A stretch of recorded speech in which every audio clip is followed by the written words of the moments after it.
Chapter 62. The Dart. A word concerning an incident in the last chapter. According to the invariable usage of the fishery, the whaleboat pushes off from the ship with the headsman or whale killer as temporary steersman, and the harpooner or whale fastener pulling the foremost oar, the one known as the harpooner oar. Now it needs a strong, nervous arm to strike the first iron into the fish, for often, in what is called a long dart, the heavy implement has to be flung to the distance of 20 or 30 feet. But however prolonged and exhausting the chase, the harpooner is expected to pull his oar meanwhile to the uttermost. Indeed, he is expected to set an example of superhuman activity to the rest, not only by incredible rowing, but by repeated loud and intrepid exclamations, and what it is to keep shouting at the top of one's compass, while all the other muscles are strained and half-started.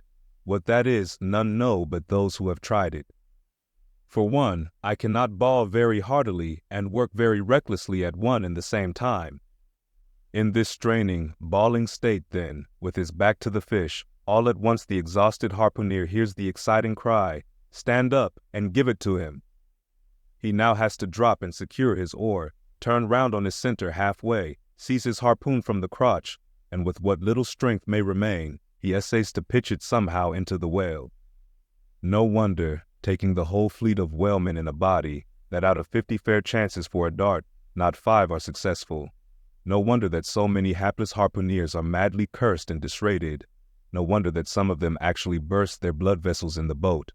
No wonder that some sperm whalemen are absent 4 years with 4 barrels. No wonder that to many ship owners, whaling is but a losing concern, for it is the harpooner that makes the voyage, and if you take the breath out of his body, how can you expect to find it there when most wanted? Again, if the dart be successful, then at the second critical instant, that is, when the whale starts to run, the boat header and harpooner likewise start to running fore and aft, to the imminent jeopardy of themselves and everyone else. It is then they change places, and the headsman, the chief officer of the little craft, takes his proper station in the bows of the boat. Now, I care not who maintains the contrary, but all this is both foolish and unnecessary.